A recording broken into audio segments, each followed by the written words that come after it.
આપણે સરકારી જમીન, માર્ગ અને મકાન વિભાગની જમીન અને ગોચરની જમીન એમ મુખ્યત્વે 3 પ્રકારની જમીનોમાં થયેલા દબાણોને આપણે ઝુંબેશના રૂપમાં એનો નિકાલ કરેલ છે.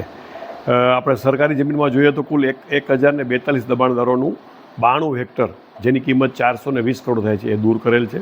માર્ગ અને મકાન વિભાગ હસ્તકની જે જમીન છે એમાં કુલ 561 દબાણદારોનું 25 હેક્ટરનું 81 કરોડનું દબાણ જેની કિંમત થાય એ દૂર કરેલ છે.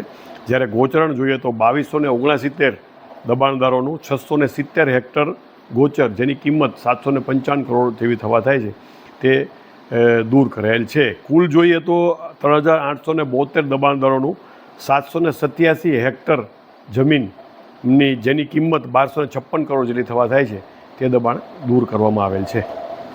અત્યારે જે પણ અરજીઓ અમારી પાસે આવે છે ગોચર એનું પ્રોપર માપણી કરાવી દબાણદારોને નિયમાનુસાર નોટિસ આપી અને ગોચરનું દબાણ દૂર કરવાની કામગીરી ચાલુ છે. જે પણ દબાણદારોએ દબાણ કરેલા છે એને ચોક્કસ ડ્યુ પ્રોસેસ ફોલો કરી અને દૂર કરાવવામાં આવશે.